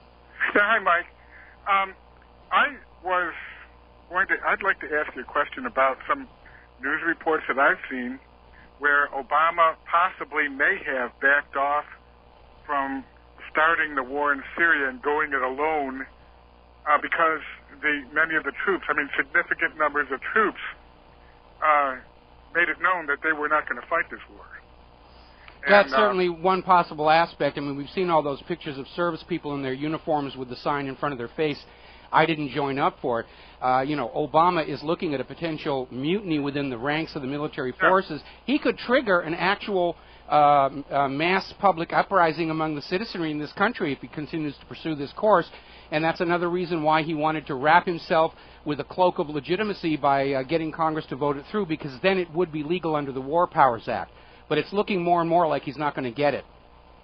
Yeah, well, these stories that I read also said that, that these troops are seeing that Syria has a real army. It's not like they're fighting a bunch of insurgents in Iraq and that kind of thing, and that was possibly part of the decision.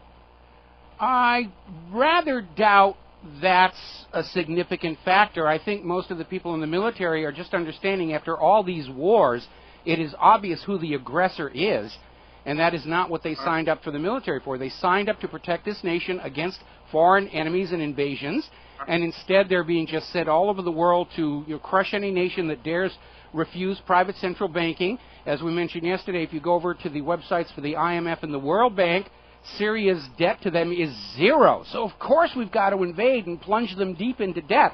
So future generations of Syrian taxpayers will be turning over part of their work product to those bankers. Okay. Well, yeah, thanks a lot, Mike, and thanks for a great program. All right, thanks. Thank you very much. So we're talking about Sheldon Adelson, who's this huge billionaire, and now all of a sudden, even though he supported Mitt Romney during the election, now he's buddy-buddy with Obama because Obama's going to launch this war against Syria, and Sheldon Adelson knows that, what's good for Israel is good for Sheldon Adelson. And, of course, AIPAC is out there just, pushing this as hard as they can. Remember, earlier in the week, the New York Times actually said in print, AIPAC is the 800-pound gorilla in the room pushing for war with Syria, and then they took that out. They edited it out of their own report, but by then it was already too late. It was out there on the net. The Boston Globe version of the story still had it. And so we have AIPAC pushing for this war. At the same time, they're trying to say, don't talk about AIPAC. Don't talk about Israel. Really, that's, just do what we tell you, but don't say that you're doing what we tell you. So we have all these people in AIPAC and Sheldon Adelson. And, Sheldon, if you really feel that strongly about war in Syria, here's your rifle, here's your parachute. Because I am sick and tired of all those people around the Beltway in Washington, D.C. who are screaming about how great war in Syria is going to be, but they and their children aren't going to go fight it. They want your children to go fight it. They want you to pay for it. None of these people screaming about how desirable war in Syria is, they're not dipping into their own pockets, except for money to give to the corporate media to sell this thing for them. They expect you to pay for it and you to die for it, and they will get the proceeds from it. Another 50 to 100 years of global indebtedness to the private central bankers. This is the third time they've tried to pull this scam. Twice was enough, in my opinion. Now, here's a very, very interesting article. And this was over at finance.yahoo.com. And it was written by Peter G. Morisi II of Alexandria, Virginia. Remember that name. The headline is, and I'm not kidding you, hesitation on Syrian strike threatens economic recovery. And he leads in saying President Obama's vacillation on Syria, first delaying military action and then booting the decision to Congress, poses grave threats to U.S. prosperity. So if you had any doubts that these wars are being fought for the bankers, this should pretty much end them. This author, Peter G. Morisi II, is ready, indeed eager, to trade the blood of your children for gold, on the theory that wars are good for the economy. But this is a fallacy. Now, to the casual observer, to the uninitiated, wars seem to be a time of plenty of cash flowing all over the place funding the war effort. The problem is, it is all borrowed cash, borrowed at interest from the private central bankers. And the illusion of intense economic activity is followed by decades of hardship, paying back that cash plus the accrued interest. Worse, all of that borrowed and interest cash is spent on things that explode and destroy themselves and other people's property. That money does not go into developing products that can be sold at a profit to help cover the cost of repayment plus interest. So the hit on the economy is a double whammy. They might as well pile all that cash into a giant heap, douse it with gasoline, and set it on fire for all the good it actually does in terms of true prosperity and productivity of the nation. These wars are great for the bankers because it plunges the world into debt to them, and it's great for the defense contractors who are reaping the money for all these things that go bang. But for the ordinary people of the nations of the world, it's simply a device to plunge you into debt that you and your children and grandchildren and great-grandchildren and great-great-grandchildren will struggle to pay throughout your entire lives. Wars are the bankers' richest harvest. And the essence of the banking industry is to keep us all, whether we are nations or individuals, slaves to debt. It is not a coincidence we are seeing this huge push for war in Syria when Syria does not owe any money to either the IMF or the World Bank. It's not a coincidence. Wars are started to plunge all the nations into debt to the banks, to make them slaves to the bankers for the next 4 or 5 generations. That's the scam. Henry Kissinger is out there saying not passing the Syria resolution would have enormous consequences, because he understands if the war on Syria stumbles, the war on Iran is a non-starter. The whole war agenda for dollarification, restoring the petrodollar, restoring Bretton Woods is going to stumble and fall. And without that, without getting a piece of action of all the commerce of planet Earth, Wall Street can't function any longer. Because they got lazy, they got fat. They were reaping so much money in around the world, getting a piece of the action of everybody else's commerce and productivity, they forgot how to run commerce and manufacturing in this country. Our manufacturing's been in decline for 30 going on 40 years. We don't make products other countries want to buy anymore. Even our weapon systems that used to be considered the best, they're expensive, but they don't work. We've already got countries talking about canceling the contracts for the F-35. The only way the United States financial system can continue is to force the world to go on using the dollar as the global trade and reserve currency, with each and every dollar flowing around the globe being borrowed at interest from the private central bank. What the Federal Reserve Act did to the American people to enslave them, Bretton Woods did to the people of planet Earth to enslave them. And we're all standing up and saying, no more, no more, no more, no more. This war on Syria is the make or break. If they get it, we'll be into World War III for real. Because they're not going to take a pause and say, all right, we're going to wait a few months, come up with another lie about Iran and take that one. They're going to go right into Iran. They're going to push as hard as they can in every direction. It will be a real world war. Technically, we're already in it. I'm sure that future history, from 50 years hence, looking back, will realize that at the start of 2013, the world was already into World War III. We just hadn't figured it out yet. Going to take a break for commercials. We'll be America, right, welcome back to the show here. And I'm going to take a temporary detour into the economic news. I had all this other stuff I wanted to get to on the show. I'm going to have to take it into tomorrow. And basically, it's the notification J.P. Morgan Chase, which has done a land office business in student loans over the last several years, has just announced that starting in October, they will no longer be making student loans. Now, it doesn't sound all that urgent, but we know that all of these kids who went to college, there were no scholarships but plenty of loans, and they took on $50,000, $100,000 in student loan debt on the theory that they were going to graduate college and find high-paying jobs with which to pay those loans back. The jobs are not there. The jobs have gone to other countries due to U.S. federal government tax incentives. And there is a huge student loan bubble out there, and this announcement by J.P. Morgan Chase signals the student loan bubble is getting ready to pop, just like the subprime mortgage bubble popped back in 2008. That's why they're in such a rush to get this war going, because the economy's going to fall apart, and they want a war to blame it on. Oh, yes, it's all going to heck, but it's the war. There's a war on. It's not our fault. Yeah, it is. This economic mess is the fault of the Federal Reserve and the federal government, and you're not going to bomb other countries to drop the blame onto them. Going to go back to the phones. Jimmy in Texas. Aloha, Jimmy. Welcome to the show. What's on your mind? Aloha, Michael. Yes. I know they were talking about, a couple callers were talking about impeachment for Obama, but if they impeach him, they're just going to put somebody else in there that's going to do exactly what they want.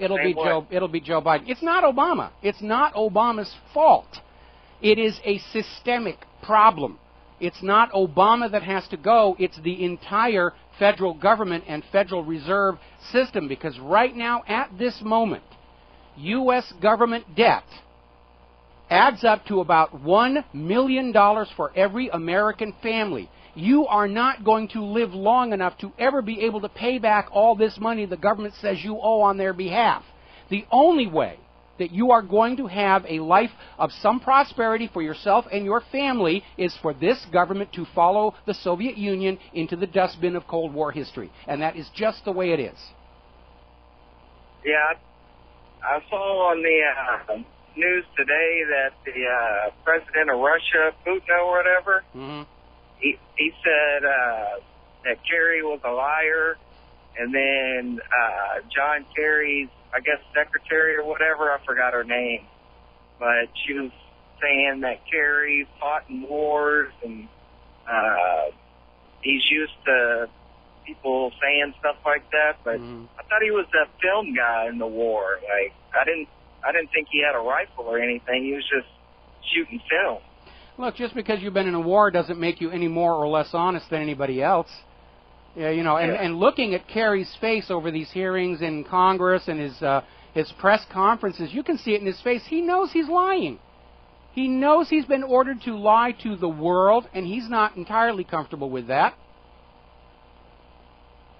I just think that all this, you know, if it's a Ponzi scheme, there's somebody at the top. So if you have the bankers, somebody's controlling the bankers as well.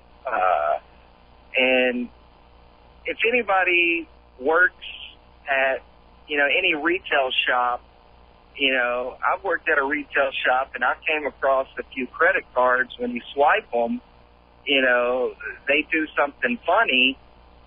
I mean, I think I know there's people here in Houston, Texas, that have credit cards that just, they buy whatever they want with them, you know. No, it all depends on what their credit rating is, and we know the government issues credit cards to their workers. There was a huge scandal with one of these government agencies, I forget which one, but they were using their government taxpayer-paid-for credit cards for strip clubs and stuff like that. Oh, it's just a big old party inside the federal government, nonstop, you know, scotch, cigars, and strippers. And, you know, it's a big, huge party out there. That's how they build the loyalty, and the rest of us are expected to pay for it. But I think hard on the heels of saying, no, we will not go to war in Syria, the American people need to stand up and say, no, we will not pay for this anymore. By design, this debt is unpayable. We quit. You got into this mess without us, and without our permission, rather. You will get out of this mess without us. And that's where it is, because it doesn't matter how hard you work and how much you sacrifice. The debt can't be paid off. The debt will never be paid off. I appreciate what you're doing, and I should have some donation money by the end of the month. Well, we sure could use it. We can really use it. You know, and I know it's hard to ask because everybody is struggling just to get by right now because Wall Street's little Ponzi scheme has succeeded. All the currency, all the money is basically piled up over Washington, D.C. and Wall Street, and there isn't enough out here in circulation for commerce to be functioning smoothly. Everybody's waiting for somebody else to pay an outstanding invoice, and it's all locking up out here. And we've got McCain and Lindsay saying, oh, yeah, let's throw another couple of $1 billion into another war in Syria. And, of course, the backlash on that is why Kerry is saying, oh, the other Arab nations are going to pay for it. I don't think so. Come on, John. What a low opinion he has of we, the American people. Calm down, calm down, calm down. I'm meditating, calm down, calm down. All right. Jimmy, we're going to let you go here. We're coming up on the end of the show. Now, Donald Rumsfeld, the king of aspartame, has come out with a statement that the reason we don't have a Syria strike going on is because the Obama leadership is absent. He's out there saying, obviously invading Syria is the right thing to do. And with, you know, an absent resolute leadership, you know, we're not going to get engaged. And what he's actually saying is that Obama needs to fake a good terror attack to kick this thing forward because, hey, that's what worked when Rumsfeld and Bush were doing it. In fact, there was a audio recording that surfaced, I think it was 2008, and we linked it to the front page of whatreallyhappened.com, in which Rumsfeld is in a meeting discussing how good it would be if there was a new terror attack to remind Americans of the dangerous threat out there that they needed to sacrifice and build the military for. Was advocating it, saying, yeah, it would be a good... Now, nobody really wants a terror attack, but boy, if one happened, it would sure help us along. Now, an interesting article came out of the big story over at AP. And the headline is, Difference Aside, Iraq War Haunts Obama on Syria. And what they're talking about is how, yes, 10 years ago, we went into Iraq with this claim of nuclear weapons that turned out not to be true. And really, it's so unfair to Barack Obama that this legacy of the Bush lies on nuclear weapons are impacting his ability to go into Syria here. And it goes on and on from that, but this is the start of a propaganda campaign to sell you the idea that just because Bush lied about Saddam's nuclear weapons is no reason to even begin to suspect, to doubt Obama's claims about Syria's chemical weapons. And if Bush's lies about Saddam's nuclear weapons were an isolated case, there might even be merit to that argument. But Bush's lies about Saddam's nuclear weapons were not an isolated event, but part of a continuing pattern of deceptions by the U.S. government to trick you, the American people, into war after war after war after war. President McKinley used the explosion of the USS Maine in Havana Harbor to get us into the Spanish-American War, saying, oh, they were sunk by a Spanish mine. The captain of the Maine said, no, we had an onboard fire. Oh, you just don't know what's going on. Here was a Spanish mine. And, of course, years later, Admiral Hyman G. Rickover conducted an investigation of the wreck of the USS Maine and said, by golly, Captain Sigsbee was right. It was an onboard fire. Here's another one a lot of people don't remember, the Lusitania. Now, in 1915, the Lusitania was on its way from the United States to Great Britain when it was torpedoed and sunk by a German submarine. Now, the official story given to America, well, it was a passenger steamship, those innocent lives, those evil Germans. And it was used to basically anger Americans into agreeing to get into World War I. Now, what was going on was that the United States government, even though they were not officially in the war, they were sending ammunition and arms, weapons, to Great Britain. And when they weren't using cargo ships, they were using passenger ships in the hopes the Germans wouldn't fire on them. Now, the Germans knew these passenger ships were carrying weapons. They even took out ads in all the New York papers saying, do not sail on the Lusitania. We are going to sink it because it is carrying war munitions. So the Germans sunk the Lusitania, America was tripped into World War I, and in 2008, divers finally reached the cargo holds of the Lusitania and confirmed the presence of military cargo. It was a legitimate target of war. We'll be right back. America, welcome back to the show, and we're going to play you one more of our little RBN fundraising clips. This one is by G. Edward Griffin. Hi, G. Edward Griffin speaking. I'm author of The Creature from Jekyll Island, and I want to add my voice to the many others who feel that the Republic Broadcast Network is a really essential part of the battle for liberty. Because before we can restore liberty to this country, we've got to have an awareness on the part of the American people, and that awareness is not coming through from the mainstream media. So we need Republic Broadcasting every day in our lives. The best way to help, a lot of people want to be activists, but they're too busy with their lives. They've got a family to raise, a job to perform, and they can't get out there and do what they want to do. But if you're looking for something where you can really make a difference and it doesn't take a lot of time, I hope you'll consider just making a donation to Republic Broadcasting Network. It's easy to do, and you'll be glad you did. They take donations over the phone and on the Internet. So if you want to participate in this, and I hope you do, go to republicbroadcasting.org and make your donation. You'll be glad you did. All righty, so moving right along, I want to get back to this whole story about all the times this nation has been tricked into wars. In 1941, Franklin Roosevelt claimed Pearl Harbor was a surprise attack. It wasn't. The United States saw war with Japan as the back door to get the U.S. into the war with Germany, which Americans didn't want to get into. So Roosevelt needed Japan to appear to strike first, and they followed an 8-step plan devised by Office of Naval Intelligence Lieutenant Commander Arthur H. McCollum. Roosevelt intentionally provoked Japan into the attack on Pearl Harbor. Contrary to the official story, the fleet did not maintain radio silence, but was sending messages being intercepted and decoded by U.S. intercept stations, and even the Matson steamship, the SS Lurline. They knew they were coming. All the modern ships were out of the harbor. There was a bunch of old relics from World War I is what was actually here and sunk on the attack. And that was another lie. President Johnson escalated the war in Vietnam over the Gulf of Tonkin incident, which was another hoax. An inexperienced sonarman heard his own ship's propellers, thought they were under torpedo attack. It went up the chain of command. By the time Johnson used that report of a torpedo attack to get Congress to escalate the Vietnam War, he already knew it hadn't happened. Then we had George Bush, who lied about Saddam's nuclear weapons, aided by phony Tony Blair and his dodgy dossier. The reality is, all these wars are started with lies and deception and fraud. The people of the nation don't want war. It is difficult, dirty, ill-paid work, and you stand a good chance of losing important bits of your body along the way. So anytime a leader wants to initiate a war, he or she must trick their people into thinking there is no choice but to go to war. Hitler did this in Gleiwitz, Germany, having his people attack the radio station disguised as Polish terrorists. They even took along a Polish prisoner and shot him dead on the spot, so the body of a Pole would be found there.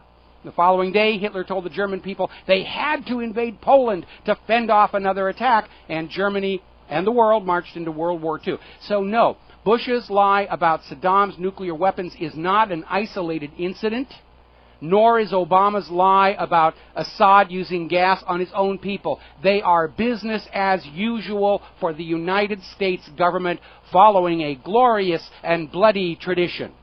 Their glory, your children's blood. And they are really starting to scrape the bottom of the barrel for the propaganda to keep this thing moving on. Democratic National Committee leader Debbie Wasserman Schultz issued a statement calling on Congress to approve President Obama's call for war, invoking the Holocaust. Never again it was the Holocaust. And they're just... I don't think she ought to be doing that. Because with the United States starting wars with lies and fake terror attacks like Hitler did at Gleiwitz and the Reichstag fire, running Nazi-like concentration camps like Guantanamo and Abu Ghraib, using torture to extract politically useful confessions, again Guantanamo and Abu Ghraib, a scapegoated minority, the Nazis used the Jews, the U.S. is using the Muslims, bankrupting the nation for a fleet of wonder weapons, the Nazis had the V-1 and V-2, the U.S. has the Predator, the Reaper, Stealth, whatever, constantly spying on the people, the Nazis had the Gestapo, the U.S. has the NSA, PRISM, TSA. I'd be very careful hurling around comparisons between the present day and Nazi Germany because the United States fits that particular shoe far more closely than Syria does. Now, over at the G20, Obama is reeling from the pounding he has taken on the question of Syria, and now he's fallen back on trying to get Russia on the defensive by changing the subject, and he's demanding information about the Holocaust hero Raoul Wallenberg. How did he die? From Putin himself. Let's not talk about Syria in the present day. Let's go back to 1940, whatever. How did you... They're thrashing. They are thrashing trying to find this thing. And that tells us he's not getting any traction on Syria at the G20, or he would stay on topic. Probably he's desperate to keep the G20 from getting to that item on the agenda about dropping the U.S. dollar as the global trade and reserve currency. Oh, look, Putin, flying saucers. There's Elvis over there. Let's go talk to him. And talking about just how desperate the propaganda is getting, this was over at the Daily Mail in Great Britain, where they had a photo of Assad's wife with some of the victims of the recent chemical weapon attack. And they just launch on her saying it's a sickening picture about this fantasy world that she's tending to her people. In reality, her husband is destroying the nation. And they're just trying to just turn this against her. Now, every time there is a disaster in the United States or Great Britain, politicians flock to be seen with the victims. We all remember George W. Bush standing with those first responders in the ruins of the World Trade Towers. Politicians do this. Why would Syria's politicians be any different? The good news is, reading the comments on that article, nobody was buying it. Nobody was buying it at all. And again, the reason the corporate media is in this full court press to sell the war in Syria is not because they're concerned about Syria or the Syrian people, but they're desperate to prove to their financial supporters they are still in control of the minds of the American people. And when they fail, and they are failing, those multi-million-dollar salaries for those talking heads and those writers and commentators to convince you to buy the latest fashion, the latest candidate, the latest policy, or the latest war, it's all going to go away. This money is not pouring into the corporate media because the funders like those personalities. They're there to do a job, sell what needs to be sold to the American people. And if they can't do that anymore, then all these big TV networks like CNN and ABC and the rest of it, they're going to be working on budgets like RBN is doing. You're going to have people on NBC saying, please send us money, we're just barely getting by. Another little story over here, McClatchy, D.C. U.S. case for Syrian gas attack and strike has too many holes, which is certainly true. Nobody can even pretend to believe that that story has any credibility at all. And I want to leave off today's show by reminding you of just how absurd this whole thing is. The whole reason for the U.S. wanting to attack Syria is the claim that Syria's President Assad is a moron who invited the UN chemical weapons inspectors into Syria, then on the day they arrived, launched a chemical weapons attack, not against the leaders of the hired mercenaries trying to oust him, but against women, children, and his own soldiers right in front of the inspectors. And if you believe that one, I have some of Saddam's nuclear weapons to sell you. Now, as I've said before, lies are most easily exposed by looking for what should be there but isn't. And what isn't in the official story is a motive for Assad to do such a thing. There is no military objective to be gained by gassing women and children and Assad's own soldiers. Assad gains nothing politically by that strike. According to the latest polls, 70% of the Syrians support Assad, 20% undecided, only 10% are with the hired mercenaries. Assad is not going to risk alienating his superior public support, along with inviting that U.S. attack, by gassing women and children. It just doesn't make sense when you stop to think about it. So Kerry and McCain in Israel can scream all they want that Assad gassed women and children, but they can't explain why he would want to. Which is why we know this claim about Assad is as huge and steaming pile of bovine excrement as the claim that Saddam had nuclear weapons. One has to wonder at the arrogance of the U.S. government. They actually seem to think you were dumb enough to fall for this. But if at first you don't succeed, lie, lie again. There's the music. It's time for us to get out of here and accomplish something useful with the rest of the day. We will be back tomorrow here on the Republic Broadcasting Network. And one more time, please, we need your help to keep going and doing what we're doing. The war hawks are spending millions, hundreds of millions of dollars trying to keep this thing going. We're operating on pennies over here. We need your help. Thank you very much. We'll be back tomorrow. Aloha, America.